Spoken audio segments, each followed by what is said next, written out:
اما بعد فاعوذ باللہ من الشیطان الرجیم بسم اللہ الرحمن الرحیم وما الحیاۃ الدنیا الا متاع الغرور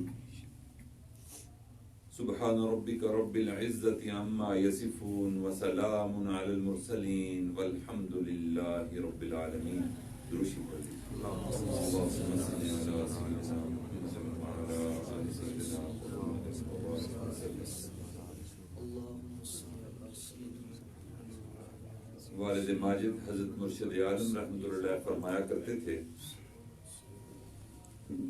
کہ یہ دنیا سیرگاہ نہیں، تماشا گاہ نہیں، آرام گاہ نہیں، بلکہ یہ دنیا امتحان گاہ ہے.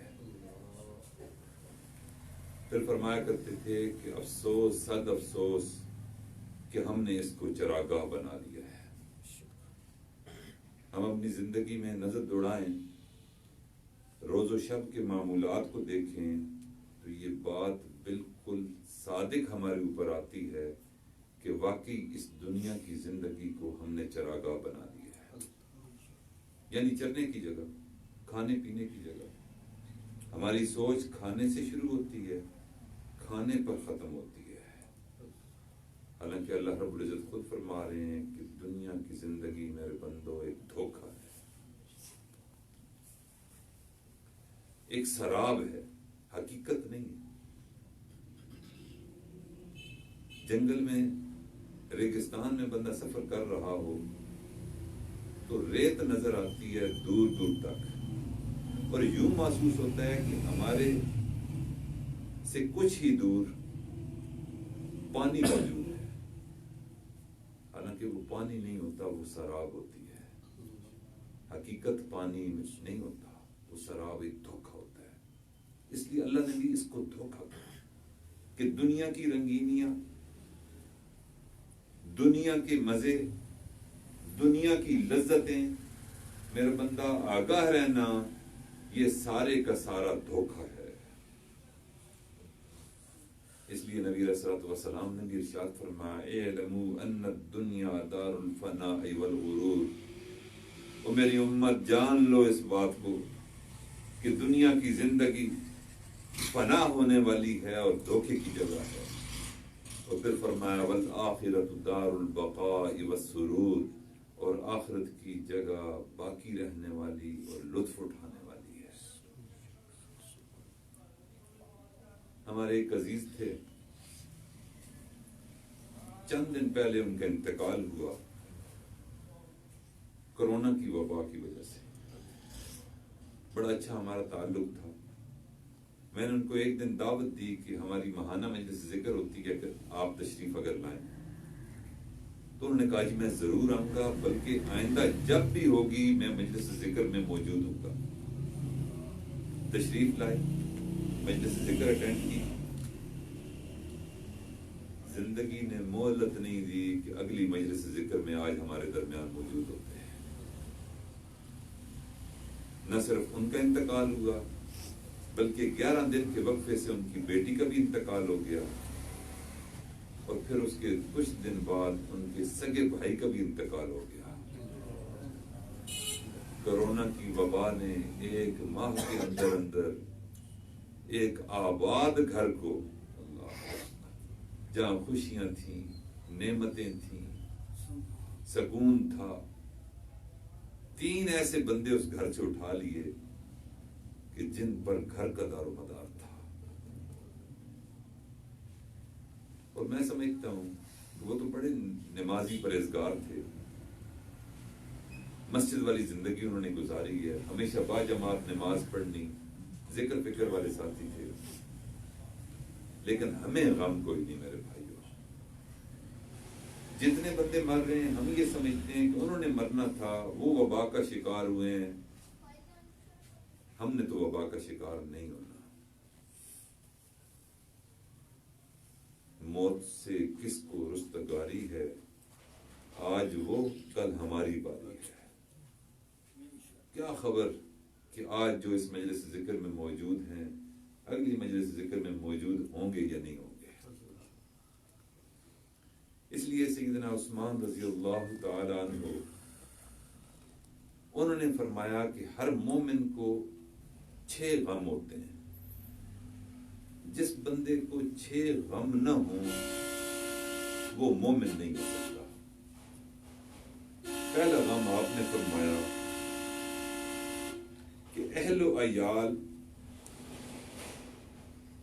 اللہ کے ذکر سے اس کو غافل نہ کر دیں. یہ مومن کو غم رہتا ہے. اور واقعی بیوی، بچے، بچیاں، بہن، بھائی، گھر کا جو ماحول ہوتا ہے اس پر بڑا انحصار ہوتا ہے. گھر کا ماحول اچھا ہوگا، سارے لوگ ذکر فکر والے ہوں گے. گھر کا ماحول ٹھیک نہیں ہوگا، سارے غفلت والی زندگی گزار رہے ہوں گے. فرمایا زندگی آمد برائے بندگی، زندگی آمد برائے بندگی، زندگی بے بندگی شرمندگی. آج جو ہمیں شرمندگیاں اٹھانا پڑ رہی ہیں میرے بھائیو، یہ غفلت کا نتیجہ ہے. اگر ہم اللہ کے ذکر کو اپنے گھروں میں کرنے والے بن جائیں، یہ ندامتیں، یہ شرمندگیاں یہ ختم ہو جائیں، سکون ہو جائے، جھگڑے ختم ہو جائیں. لیکن میرے بھائیو، یہ اللہ سے دوری کا نتیجہ ہے کہ جس کی وجہ سے ہماری زندگی شرمندگی سے بھرپور نظر آتی ہے. اللہ تعالیٰ نے قرآن پاک میں بھی ارشاد فرمایا کہ یا ایھا الذین آمنوا لا تلھکم اموالکم واولادکم عن ذکر اللہ. یہاں بھی کیا اموال کا ذکر ہے، اولاد کا ذکر ہے کہ یہ کہیں تمہیں اللہ کے ذکر سے غافل نہ کر دیں. پھر فرمایا اگر تم نے یہ کام کر لیا تو تم یقین مانو کہ تم سب سے زیادہ خسارے والے ہو. تم خسارے والوں میں تمہارا شمار ہو جائے گا. ہم اپنے گریبان میں جھانکیں. سچ فرمایا سیدنا عثمان غنی رضی اللہ تعالیٰ عنہ کہ اولاد، اہل و عیال ہمیں ذکر الہی سے غافل نہ کر دیں. یہ غم ہر مومن کو ہونا چاہیے. دوسرا غم آپ نے ارشاد فرمایا کہ جو ہر مومن کو ہونا چاہیے وہ ہے کہ دنیا آخرت سے غافل نہ کر دیں. دنیا کیا ہے؟ روزمرہ کے کاروبار. دنیا کی نیت سے یوں تو پھر وہ دنیا ہے. اگر دین کی نسبت سے دنیا کے اندر مصروفیت ہو، اللہ کے حکموں کو اولیت بندہ دیتا ہو تو بھلے کاروبار کرے، بھلے زراعت کرے، کارخانے چلائے، ملیں چلائے، ملازمتیں کرے. میرے بھائیوں پھر وہ دنیا نہیں، وہ پھر دین بن جاتا ہے. کیونکہ اللہ رب العزت نے حکم فرمایا اور نبی علیہ الصلوۃ والسلام نے بھی ارشاد فرمایا کہ جو تم دنیا کی زندگی میں رہ کر روزگار کی تلاش میں روزی تلاش کرتا ہے، وہ روزی تلاش کر کے گھر لا کر بچوں کو کھلاتا ہے. اللہ رب العزت بچوں کو کھلانا بھی صدقے میں شمار فرما لیتے ہیں. نیت کی بات ہے. لیکن میرے بھائیوں ہمارا معاملہ بالکل الٹ ہے. دنیا کی رنگینیوں نے ہم پر غلبہ پا لیا، ہمیں اپنی زلف کا اسیر بنا لیا. حضور نبی کریم صلی اللہ علیہ وسلم کی حدیث مبارکہ ہے، فرمایا احذروا الدنیا فإنها اسحر من ہاروت و ماروت. دنیا سے بچو. احذروا الدنیا، احذروا الدنیا، دنیا سے بچ کر رہنا. پھر فرمایا کہ یہ ہاروت اور ماروت سے بڑی جادوگرنی ہے. ہاروت اور ماروت کیا کرتے تھے؟ وہ جادوگر تھے. وہ جادو کیا کرتے تھے. میاں بیوی کے درمیان تفریق پیدا ہو جاتی تھی. جو پیار محبت کا رشتہ تھا وہ ختم ہو جاتا تھا، طلاقیں واقع ہو جاتی تھی. فرمایا یہ دنیا کی رنگینی بھی جادوگری ہے. یہ بھی دو بندوں، دو ذاتوں کے درمیان تفریق پیدا کر دیتی ہے. یعنی بندے اور رب کے درمیان جو محبت کا رشتہ ہونا چاہیے تھا، یہ دنیا جادو کر کے اس محبت کے رشتے کو ختم کر دیتی ہے. تعلق باللہ کمزور پڑ جاتا ہے. اللہ سے باتیں کرنا پھر بھاری لگتا ہے. پھر راتوں کا جاگنا، دن کی عبادت، دن کا ذکر فکر، نبی علیہ الصلوۃ والسلام کی سنتوں کو اختیار کرنا، مسنون اذکار کرنا پھر مشکل ہو جاتا ہے. یہ دنیا کی جادوگری ہے. اور اس کی تفسیر میں علماء نے لکھا ہے کہ فالدنیا سخارۃ غرارۃ ولا شک انہا تفرق بین الاحباب وبین العشائر والاصحاب. فرمایا کہ بے شک دنیا بڑی دھوکے والی جگہ ہے، بڑی جادوگرنی ہے، اور اس میں کوئی شک نہیں کہ یہ تفریق پیدا کر دیتی ہے دو محبت کرنے والوں کے درمیان. عشائر اور جتنے بھی قرابت دار ہیں ان کے درمیان بھی تفریق پیدا کر دیتی ہے. پھر فرمایا نبی علیہ الصلوۃ والسلام نے کہ دنیا حضرۃ حلوۃ، کہ دنیا میٹھی بھی ہے اور سرسبز بھی ہے. اور واقعی اس کے نظارے بندے کو غافل کر دینے کے لیے کافی ہوتے ہیں. نبی علیہ الصلوۃ والسلام نے فرمایا کہ اگر کسی آدمی کو مال سے بھری ہوئی 2 وادیاں دے دی جائیں، ایک وادی نہیں، 2 وادیاں مل جائیں تو وہ تیسری کی تمنا کرے گا. وہ کہے گا کاش یہ سونے سے بھری ہوئی تیسری وادی بھی میری ہوتی، مال و منال سے لدی پھندی، ایک اور ہو جاتی، وہ ہو جاتی، پھر کہتا ہے ایک اور ہو جائے. اس لیے فرمایا اس لیے انسان تیرے پیٹ کو قبر کی مٹی بھرتی ہے، دنیا کی مال و منال سے تیرا پیٹ نہیں بھر سکتا. قبر کی مٹی بھر سکتی ہے. اور واقعی ہم اپنے آپ پر دیکھیں کہ آج بوڑھا آدمی بھی جس کی ٹانگیں قبر میں ہوں، اگر اس سے کہا جائے کہ آپ مسجد میں نماز کے لیے تشریف لے آیا کریں، اب آپ ضعیف ہو گئے ہیں، تو وہ یہی کہے گا کہ میرے گھٹنوں میں درد ہے، چند دن میں علاج کروا لوں، گھٹنے کا درد ٹھیک ہو جائے تو پھر میں مسجد میں آنا شروع کر دوں گا. اپنی دنیا میں مگن ہے، بیوی بچوں میں، دنیا کی لذتوں میں، کاروباروں میں مگن ہے، لیکن مسجد میں کیونکہ نماز پڑھنے کے لیے بہانا چاہیے، کہتے ہیں میرے گھٹنے کا درد ٹھیک ہوگا تو میں نماز پڑھ لوں گا. کئی بندے ایسے ہوتے ہیں جو یہ کہتے ہیں کہ جی میں انشاءاللہ داڑھی رکھ لوں گا، بس ذرا حج کے پیسے میں نے بینک میں تارے ہوئے ہیں، حج سے جب واپس آؤں گا تو داڑھی رکھ کر واپس آؤں گا. اور بھلے مانس بندہ، کیا پتا تجھے حج پر جانے کی مہلت بھی ملے گی یا نہیں. یہاں تو ہم نے کئی بندے دیکھے کہ جو اس خواہش کے ساتھ دنیا سے گزر گئے کہ حج کریں گے تو زندگی میں تبدیلی لائیں گے، نہ حج کیا نہ زندگی میں تبدیلی آئی. اس لیے فرمایا مسکین ابن آدم لباسہ کفن. ابن آدم بڑا مسکین ہے، اس کے نہیں پتا کہ اس کا لباس جو بننا ہے. تم آج زرق برق لباس کی خواہش رکھتا ہے، تمہارا لباس تو کفن نے بننا ہے. آج تم سواری کی خواہش رکھتا ہے، تمنا ہے، او فلانی گاڑیوں فلیٹ ہو، ایک گاڑی مل گئی دوسری مل جائے، ایک بنگلہ مل گیا دوسرا بنگلہ مل جائے. لیکن پھر فرمایا مرکبہ جنازۃ، تیری سواری تو تیرے جنازے نے بننا ہے. پھر فرمایا ولدہ یتیم، تمہارے بچوں نے یتیم ہونا ہے. اور تمہاری منزل، تم یہ سمجھتا ہے کہ فلاں منزل ہے، فلاں حد تک میں پہنچ گیا تو پھر میں عبادت کروں گا. پھر فرمایا وہ وقت نہیں آئے گا، منزلہ قبر، تمہاری منزل تمہاری قبر ہے. اور تم بچھونوں کا انتظام کرتے ہو، آرام دہ بستر، میٹریس، سپرنگ میٹریس اور پتہ نہیں کیا کیا، لیکن پھر فرمایا فراشہ تراب، وہ قبر ایسی ہے کہ جس کا فرش مٹی کا بنا ہوا ہے. پھر فرمایا حلالہ، تو پھر اس کا بھی حساب ہوگا.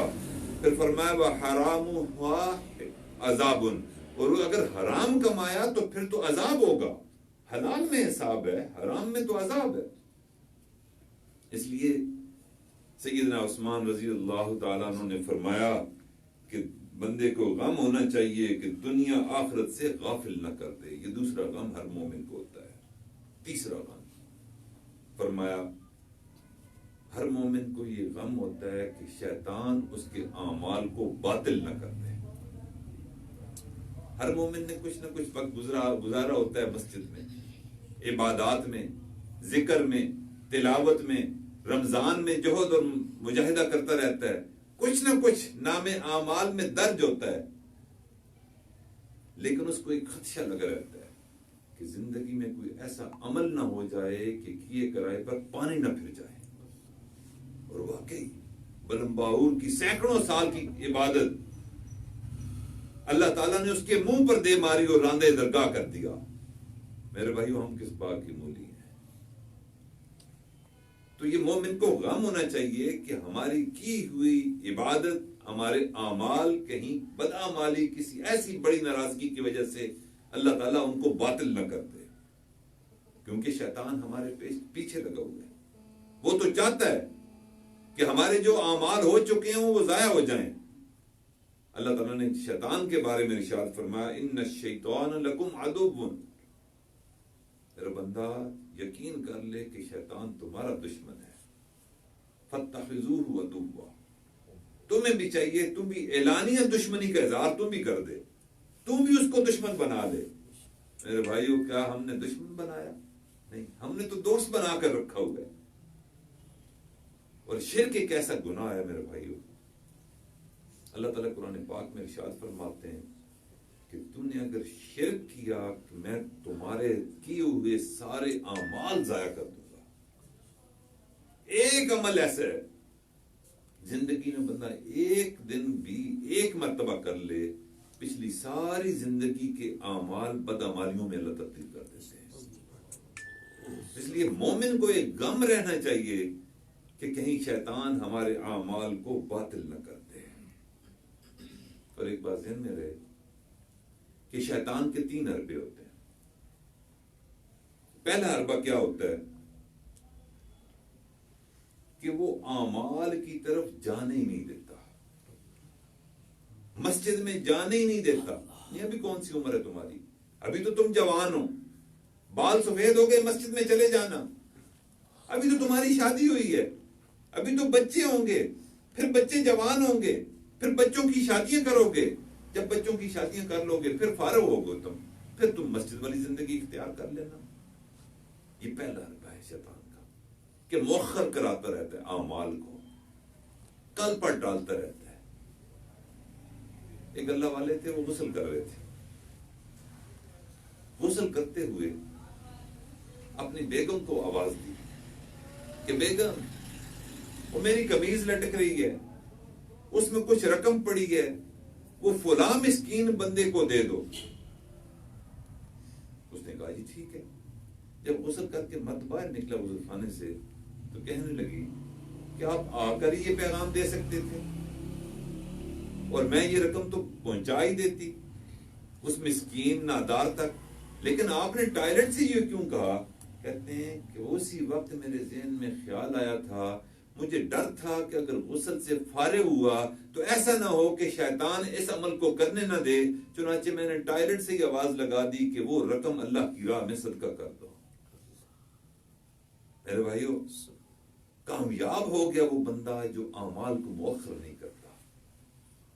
ہم تو ارادے ہی کرتے رہتے ہیں، کل سے ہم یہ کریں گے، پرسوں سے یہ کریں گے.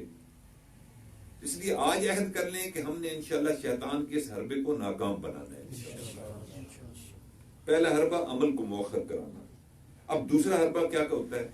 بندہ ہمت کر لیتا ہے کہ نہیں شیطان بے ایمان، میں تیرے نرغے سے نکلوں گا، تیرے بہکاوے میں نہیں آؤں گا، اللہ کی یاد والی زندگی گزاروں گا. اب بندہ جبر کر کے مسجد میں چلا جاتا ہے، نماز پڑھنے لگ پڑتا ہے. اب شیطان کا دوسرا حربہ یہ ہوتا ہے کہ اعمال کرنے والے کے ذہن میں وسوسے ڈالنا. اب وسوسے ڈالنے کی وجہ سے جس عمل کی اللہ کے ہاں قیمت سونے کی لگنی تھی، بے حضوری کی وجہ سے اس عمل کی قیمت مٹی کی بھی نہیں لگتی. بندہ نماز میں کھڑا ہوتا ہے اور نماز کے دوران دکان کا حساب کر رہا ہوتا ہے. بندہ نماز میں کھڑا ہوتا ہے اور دن کے بقیہ کام اس کے ذہن میں یوں روٹیٹ کر رہے ہوتے ہیں کہ فارغ ہوں گے تو یہ کام کرنا ہے، بچوں کی فلاں چیز لینی ہے، بچوں والی کی فلاں چیز لینی ہے. تو یہ وسوسے ڈالنا دوسرا حربہ ہوتا ہے. اور تیسرا حربہ کیا ہوتا ہے؟ شیطان کا تیسرا حربہ یہ ہوتا ہے کہ وسوسے بھی اس نے قبول نہیں کیے، اعمال کو مؤخر بھی نہیں کیا.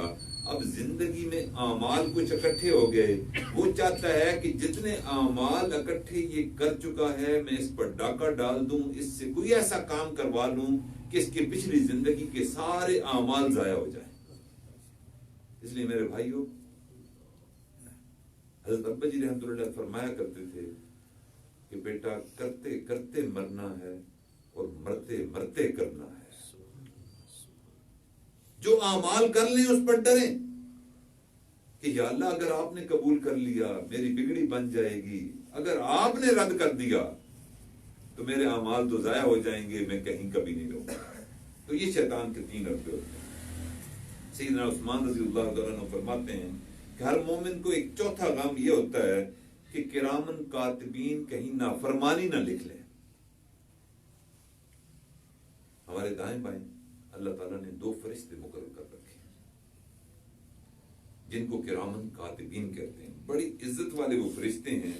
اور اللہ تعالیٰ نے قرآن پاک میں ارشاد فرمایا کہ وَإِنَّ عَلَيْكُمْ لَحَافِظِينَ کِرَامًا کاتبین یفعلون ما تفعلون. جو کچھ تم کرو گے وہ اس کو جانتے ہیں. تو مومن کو یہ غم رہنا چاہیے کہ کہیں بد عمل میرا ایسا سامنے نہ آ جائے کہ کرامن کاتبین نام اعمال میں درج کر لیں. حضرت مجدد الفسانی رحمۃ اللہ فرماتے ہیں کہ اس امت میں ایسے ایسے افراد بھی گزرے ہیں کہ 20 سال برائی لکھنے والے فرشتے کو موقع ہی نہ ملا کہ ان کے نام اعمال میں ایک ایسا عمل بھی جو اللہ کی نافرمانی والا ہو وہ درج کر سکے. 20 سال. میرے بھائیو ہمارا معاملہ تو الٹ ہے. ہمارے تو نیکی لکھنے والے فرشتے کو عرصہ بیت جاتا ہے، نیکی نہیں لکھ پاتا. اس لیے مومن کو یہ غم رہنا چاہیے کہ کہیں بد اعمالی کرامن کاتبین نہ لکھ لیں. 5واں غم مومن کو ہوتا ہے. ہر مومن کو ایک 5واں غم ہوتا ہے. وہ یہ غم ہوتا ہے کہ کہیں موت غفلت میں نہ آ جائے. میرے بھائیو، نبی علیہ الصلوۃ والسلام نے ارشاد فرمایا کہ اعمال کا اعتبار خاتمے پر ہے. جس کا عمل کرتے ہوئے دنیا سے جانا ہو گیا میرے بھائیو وہ کامیاب ہو گیا، اور جو خدا نخواستہ غفلت میں مر گیا وہ ناکام رہ گیا. اس لیے مومن کو یہ غم رہنا چاہیے کہ میری موت کہیں غفلت میں نہ آ جائے. اس لیے ہمارے مشائخ کہتے ہیں کہ جو دم غافل سو دم کافر.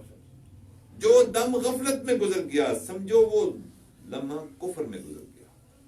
مومن اور کافر میں اس لمحے کوئی فرق نہیں ہوتا.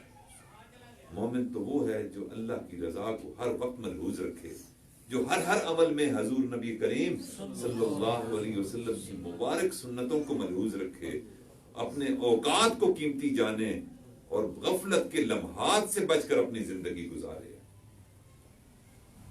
نبی علیہ الصلوۃ والسلام نے ارشاد فرمایا کہ من کان آخر کلامہ لا الہ الا اللہ دخل الجنہ. کہ جس شخص کا آخری کلام لا الہ الا اللہ ہوگا گویا وہ جنت میں داخل ہو گیا. داخل الجنہ ماضی کا صیغہ نبی علیہ السلام نے ارشاد فرمایا. داخل الجنہ گویا وہ جنت میں داخل ہو گیا. اور واقعی میرے بھائیو بڑی نعمت ہے. ہم جب دعا کیا کریں تو اللہ سے مانگا کریں کہ یا اللہ ہماری موت کے وقت کو ہماری زندگی کا خوبصورت وقت بنا کر کلمے کی موت عطا فرما دیجیے. یہ مانگنا چاہیے. اللہ سے مانگیں گے اللہ تعالیٰ قبول فرمائیں گے انشاءاللہ. خواجہ فرید الدین عطار رحمۃ اللہ علیہ، ان کے پاس ابھی ہدایت ان کو نہیں ملی تھی تو ایک بندہ آیا، عمر رسیدہ تھا، عطر فروش تھے، اور آ کر کہنے لگا کہ میں نے عطر خریدنا ہے. خواجہ فرید الدین ان کو عطر نکال کر دیتے رہے. اس کو پسند نہ آیا، ناگوار گزرا خواجہ صاحب کو. اس بوڑھے آدمی نے جو عطر خریدنے آیا تھا اس نے کہا نوجوان لگتا یہ ہے کہ ان عطر کی شیشیوں میں تمہاری جان قید ہے. کہ تمہیں مجھے دکھانا اچھا نہیں لگ رہا. تو وہ نوجوان تھے، بوڑھے کی بات کو برداشت نہ کیا. انہوں نے کہا اگر میری جان ان شیشیوں اور مرتبانوں میں بند ہے تو بابا جی آپ بتائیے کہ آپ کی جان کہاں قید ہے. تو بابا جی نے کندھے سے رومال اٹھایا، قبلہ رخ نوجوان سے پتہ کیا، اور اسی دکان میں قبلہ رخ اس رومال کو بچھا کر، اس چادر کو بچھا کر خود قبلہ رخ لیٹ گئے. اونچی آواز میں کلمہ طیبہ لا الہ الا اللہ محمد رسول اللہ پڑھا اور ان کی روح پرواز کر گئی. کتنے خوش قسمت بندے ہیں کہ ان کو جان دینا، اللہ تعالیٰ سے ملاقات کے ایک ان کو ایک پتہ ہوتا ہے کہ میری جان جا رہی ہے لیکن میں کلمہ پڑھ کر میری جان نکل رہی ہے اور میں اللہ کی دیدار کر رہا ہوں. جان دیتے ہوئے میرے اللہ کا دیدار مجھے نصیب ہوگا. میرے بھائی ایسے بندے کو موت سے ڈر لگتا ہے؟ ڈر نہیں لگتا. پھر وہ خواہش کرتا ہے کہ موت کے وقت مجھے کلمہ نصیب ہو اور میں اپنے رب کا دیدار کروں. تو ہر مومن کو یہ غم رہنا چاہیے کہ میری موت کہیں غفلت میں نہ آ جائے. خاتمہ بالایمان کے لیے نبی علیہ الصلوۃ والسلام نے ایک بڑے پیارا عمل بتایا. وہ عمل کیا ہے؟ وہ عمل مسواک ہے.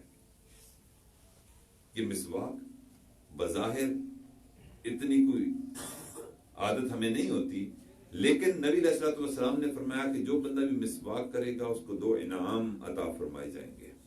پہلا انعام یہ ہوگا کہ جب موت کا وقت قریب ہوگا اللہ رب العزت شیطان کو اس سے دور فرما دیں گے. جب شیطان پاس نہیں ہوگا تو پھر ایمان پر موت مل جائے گی. یہ وسوسہ ڈالنے والا، سوء خاتمہ کا باعث بننے والا شیطان تو ہے، اور کیا ہے. تو یہ مسواک کی سنت ایسی ہے کہ اللہ تعالیٰ شیطان کو اس سے دور بھگا دیں گے. اور پھر دوسرا فرمایا، دوسرا انعام یہ ملتا ہے مسواک والے کو کہ جب اسرائیل علیہ السلام روح قبض کرنے کے لیے اس کے پاس آتے ہیں اور بتاتے ہیں کہ میرا اللہ نے پیغام بھیجا ہے کہ میں آپ کی روح کو قبض کر لوں، اس لیے مجھے اجازت دیجیے تاکہ میں آپ کی روح کو قبض کر لوں. چنانچہ وہ بندہ جب اجازت دے دیتا ہے، کلمہ پڑھتا ہے اور اپنی روح اسرائیل علیہ السلام کے حوالے کر دیتا ہے. تو یہ مسواک پر حسن خاتمہ کی یہ بشارت ہے کہ اس کو 2 انعام عطا کیے جاتے ہیں. اور پھر ایک اور عمل ایسا ہے حسن خاتمہ کے لیے، وہ ہے اللہ والوں کی صحبت. اللہ والوں کی صحبت کے بارے میں نبی علیہ الصلوۃ والسلام نے ارشاد فرمایا کہ لا یشقى جلیسہم، کہ ان کی صحبت میں بیٹھنے والا کبھی بے بخت نہیں ہوتا، بدبخت نہیں ہوتا. یعنی ان کے ساتھ جو بیٹھے گا اللہ اس کے بخت کو 4 چاند لگا دیں گے. اور اس میں بھی اس نے خاتمہ کی بشارت ہے. اللہ تعالی ہمیں بھی اللہ والوں کی صحبت عطا فرمائے. سیدنا عثمان غنی رضی اللہ تعالیٰ نے فرمایا کہ چھٹا غم ہر مومن کو یہ رہتا ہے کہ کہیں اللہ کی خفیہ تدبیر کا میں شکار نہ ہو جاؤں. اللہ کی خفیہ تدبیر کیا؟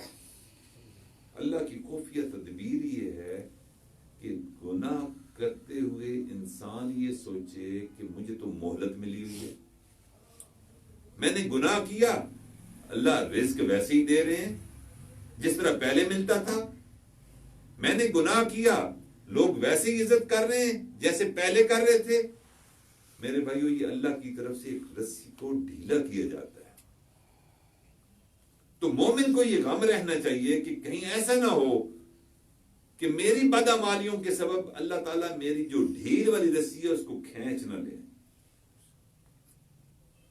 میرے بھائیو، اللہ تعالیٰ قرآن پاک میں بھی ارشاد فرماتے ہیں کہ سنستدرجہم من حیث لا یعلمون، آہستہ آہستہ کہ ان کو علم بھی نہیں ہوگا اور میں ان کو پکڑ لوں گا. اور واقعی میرے بھائیو، ایسی مثالیں ہماری زندگی میں موجود ہیں کہ جو بندہ بڑے فخریہ انداز میں بھی اپنے گناہوں کا تذکرہ کرتا تھا، پھر ایسے اللہ تعالیٰ نے اپنی گرفت میں لیا کہ وہ کسی کو منہ دکھانے کے قابل نہیں رہا. تو خفیہ تدبیر سے ڈرنا چاہیے کہ کہیں ایسا نہ ہو کہ اللہ تعالیٰ مجھے اچانک آ لیں اور مجھے خبر ہی نہ ہو. اور یہ وقت ہے میرے بھائیو، یہ ایسا وقت ہے، یہ وہ وقت ہے جس کے بارے میں نبی علیہ الصلوۃ والسلام نے ارشاد فرمایا کہ صبح کا مومن شام کا کافر، شام کا مومن صبح کا کافر. اور واقعی جب بندہ کوئی گناہ کر رہا ہوتا ہے اس وقت وہ حالت ایمان میں نہیں ہوتا، حالت کفر میں ہوتا ہے.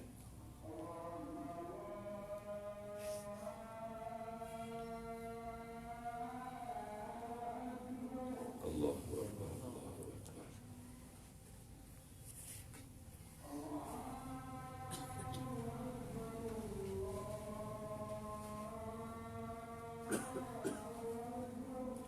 اللہ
میرے بھائیو، یہ 6 غم ہیں جو سیدنا عثمان غنی رضی اللہ تعالی عنہ نے